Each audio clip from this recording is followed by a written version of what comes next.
Welcome to another episode of Clear Lake Connections, where we talk to the people behind the businesses and organizations of Bay Area Houston, proudly sponsored by UTMB Health. Today's special guest is Michelle Vu, and you are with UTMB. Yes. Please tell us what department and what you do. I am the Neuroscience Service Line Director. I kind of work with the departments of neurology and neurosurgery in support of the health system. So how I started off is I also oversee the stroke program, health system wide. So it's kind of, I touch everything neuro, let's say that. Wow. Yeah. That's a lot. Yes. So tell me about the stroke side of it, because I think that's a super important kind of topic. And yes, that's how I started my career pretty much with UTMB. I started off, believe it or not, at the Clear Lake campus as the stroke coordinator. Built that from 2019, became primary, which is kind of the lower level stroke certification with DNV in the state. And probably 5 years after that, we're now a comprehensive center. So stroke is really my bread and butter here at UTMB. It's where my heart is. It's where I'm passionate in. And really, I'm really proud of what we have done and what we've achieved in terms of stroke care at UTMB. how did you become passionate about, stroke? I am a passionate person from my nursing background. That's how I started. I've been a nurse over 10 years. And that's kind of how my passion began with patient care. And once I became the stroke coordinator, I started to understand what quality care means. I started to understand what standards are put in place for and how we can help to elevate our care that we provide for a specific patient population. So that's how I became passionate about it. Sometimes it was just teaching the nurses and then teaching EMS partners and then teaching the community. And then they were kind of, you see the aha in their eyes. And from, being able to understand what it means to have a stroke or what kind of things that you can do to prevent a stroke. And so that's kind of how I became passionate. I started seeing, just with a little bit more awareness, what things can, how it's received and how excited people get when they learn about those things. Well, let's dive into that awareness then. So what is a stroke? Yes. What are the symptoms? And talk about prevention. And then if you do have a stroke, what do we do? Yes. I know there is a finite time window. Yes. That if you can get to it, it's super important. So a stroke is basically an attack in the brain. Think of it like a heart attack. So it could be either with a clot that has blocked a blood vessel, or your blood vessel has ruptured and it's bleeding. So that is essentially, there are two types of stroke: hemorrhagic, which is the bleeding stroke, and then ischemic, which is the clotting stroke. So those are the two types. Majority of strokes are going to be the ischemic because just with risk factors, it's more likely with high blood pressure, diabetes, all of those things, high cholesterol. Those are the things that mostly cause, the majority of our ischemic strokes. And what happens is when that blood vessel is attacked inside the brain, your brain cells start losing oxygen. They start losing the nutrients needed to continue the work. And the work that they do controls certain bodily functions. It controls your arm movement and controls your swallowing. It controls your sight. Sight, yeah, your vision. So that's why, yes, BFAST is one of the main acronyms that we teach in terms of recognizing a stroke. BFAST: balance, eyes, face, arms, speech, and time. Time is because, yes, it's very important to recognize it quickly and very important to get somewhere quickly to treat it. So for an ischemic stroke, there is a window to treat for it to try to reverse the disability that you end up seeing. And so 4.5 windows from the time last known well. Not when we saw you, when you were seen, face down. It's when you were actually seen normal. That's kind of where people get confused is, oh, well, we got here in the hospital 30 minutes from the house, why aren't we doing any kind of treatment? No, it's actually when we saw that person doing well and they were fully capable, that was their baseline, things like that. Because there is something called a clot buster we give to Nectoplace, It's a clot busting drug, and it's very high risky, but it can dissolve that clot and eventually, hopefully, turn back some of those deficits that we saw from that stroke. Yeah, my mom had a stroke, and Oh, I boy. think she went to sleep thinking Yes. it wasn't that. Yes.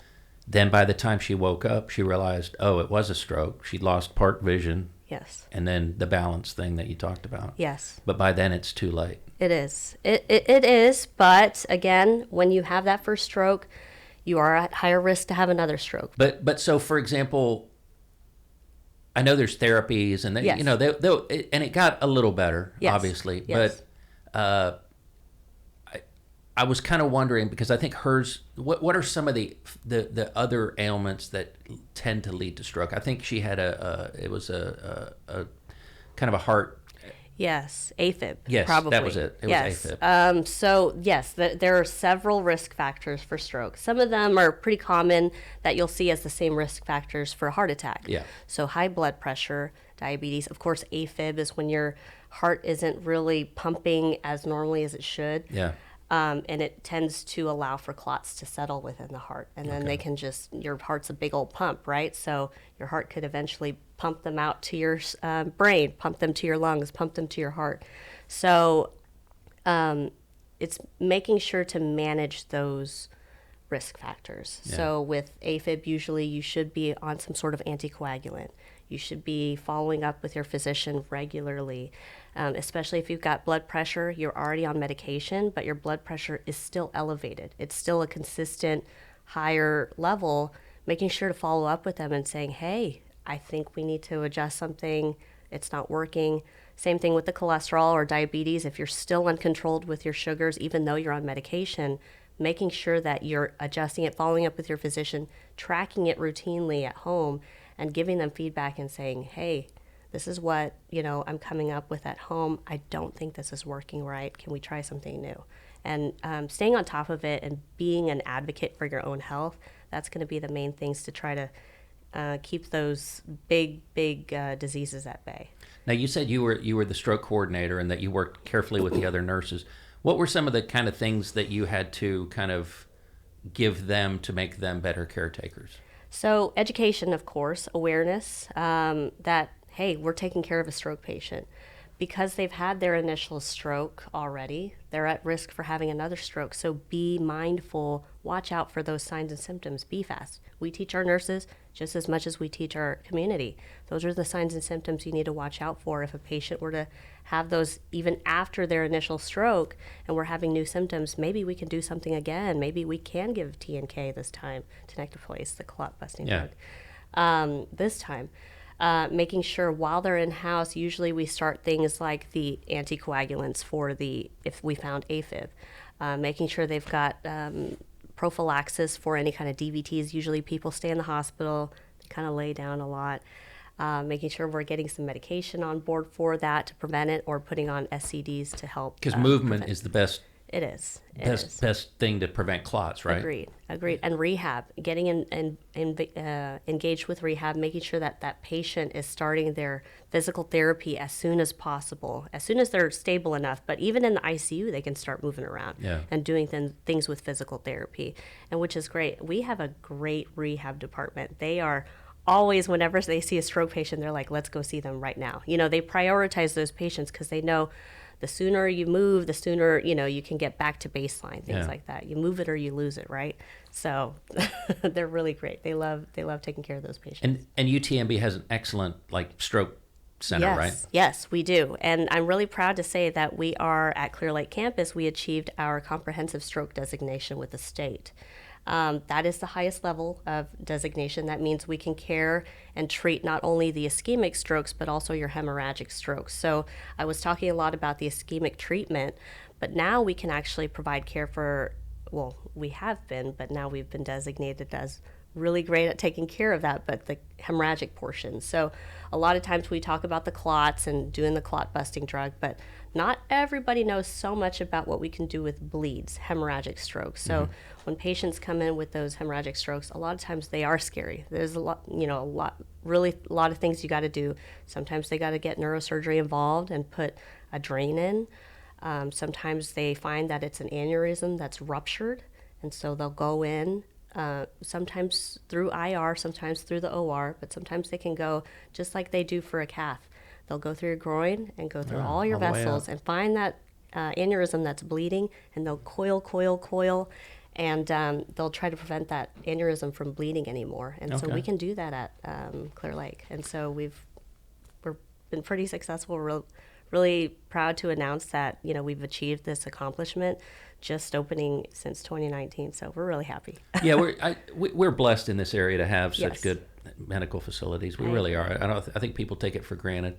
People think, oh, the med center, they got to go there. I'm like, you don't have to leave this No. area for the same level of care. And that's what growing this program, because I oversee the whole health system stroke program now. And so growing this program, I'm really proud that I can I feel safe and I feel confident bringing my friends and my family here to provide stroke care. I know that they're going to be taken care of in terms of stroke. Just of what I've seen, just what patients, we also have a stroke support group. What we hear from other patients and their family members of what they've experienced here at UTMB versus maybe some other institutions. But I am really proud. It does provide another facility capable of that level of care. And yeah, I think we're building our own little med center down here. Yeah. I think it's great. So how long have you been with UTMB? I've been with UTMB a little over 6 years, I would say. Okay. And most of the people from UTMB I talk to, they seem to love the culture. Yes. And it seems like it's a culture that, and let's use your specific case, it allows you to grow yourself, but they also are willing to allow their team to grow programs. Yes. And that's very evident with what you've accomplished. Yes, I've been fortunate. I've got really great physician leaders. Our medical director, Dr. Shaltoni, the chairman, Dr. Bardwaj, Dr. Shabra is another one of our vascular neurologists. They're very passionate about stroke care as well. And so they've really helped to propel this program forward and make it as big as it is today. And honestly, if you kind of talk about stroke and the stroke program within UTMB, even the nursing staff, because we're annoying. We're always in their face and we're always reminding them, but they know very well what the stroke program is about, what we do, what we're capable of, and I feel really proud about that. Well, my mom was a nurse, and she told me the nurses do all the work. So I can I can agree with that, maybe. now that the community knows that you have this certification and that you guys have this expertise available, Yes. how do people? I know they can choose but if they don't know they have a stroke, let's say the EMTs know that it's a stroke. Yes. How do you spread the word amongst them that, hey, this is a center of excellence, this is where they need to be coming? How does that work? We're very fortunate because we have a great rapport with our EMS partners. My stroke coordinator here at Clear Lake, Aisha Johnson, she's fabulous. I love her to death, but she's as passionate as I am about stroke, she is also passionate about stroke. And she goes to each of our agencies, some of our local partners. She reviews stroke cases with them, provides them updates with what's going on at Clear Lake campus. So they're very in the know. All of our EMS partners are very in the know of what we're capable of in terms of stroke, even chest pain, trauma, things like that. Anything running down the pipeline, what's new and what's upcoming. They're very much ahead And then if aware. I think I've had a stroke, I can request Of course. any Yes. facility I want, including UTMB. Correct. Yes. Okay. And there is some sort of communication tool called EM Resource that SETRAC manages and things like that. We update that as we achieve our designations and things like that. So a lot of EMS agencies utilize that as well as a tool to say, hey, I've got a patient here, I picked them up. What's around my area that I can go to that's capable of taking care of this type of patient? So they're very much, there's a good streamlined system that allows them to feel prepared and feel like they know which facility is capable of that care. Yeah, I kind of feel over the last maybe 10, 15 years, there's been way more collaboration in the medical field than there used to be. Yes, I agree. I think it really takes passionate individuals. It takes individuals that really want to do good work and really care. Because sometimes I think it's easy to be siloed. It's easy to say, hey, I'm an EMS agency. I'm not going to talk to anybody else. I'm going to do my job. I'm only going to care about what's in my box. Same thing for healthcare systems, things like that. But I think a lot of us now, and I think I'm hoping the trend is continuing to grow this way, is we're sharing resources, we're sharing information, we're sharing best practice, and we're being transparent with each other, saying, hey, I've got a thing down today. We're not going to be able to care for this type of patient. We're letting you all know. Recently, we just had generator issues or work done for our Clear Lake campus. We just let our EMS partners know, hey, just Monday night during this time frame, we're not going to have a backup. Just FYI, try not to send any crazy patients this way. We just want to make sure they're safe, they're sound. Send them to a facility that can provide that care, and we'll be up and running tomorrow. Yeah. So, and we have that constant communication. And they know we're all a community. It's almost like a big family. I call it co-opetition. Exactly. Yeah. Exactly. So it's really great that I think that has started to blossom. People share their experiences. Yes, sometimes you have bad outcomes or things like that, but you learn from it. And I kind of feel like, the different systems are specializing in different things. Yes. And so there's this kind of, okay, we're really good at this. I know they're really good at that. And so there seems to be, like you said, this level of cooperation. Yeah, that we haven't seen probably. I agree. Before. I agree. I think it's not so stuffy corporate and competition. Let's learn from each other and let's make a great medical center. Let's make great care across the board. Yeah. And of course, yes, there's competition and it's healthy, but that makes us try to go better and better and better and better. And so that's what any community would want, right? Yeah. That's what the med center does over there. Now that we're building multiple centers over here, I think that's what we're seeing now. Yeah, absolutely. Yeah. Well, Michelle, thanks for coming on and letting people know, about this important topic. I appreciate it. Yes, of course. Thank you for having me, and I'm happy to share anything about stroke anytime. So thank you. I can tell it is your passion subject. It is, for sure. Thank you so much. Thank you.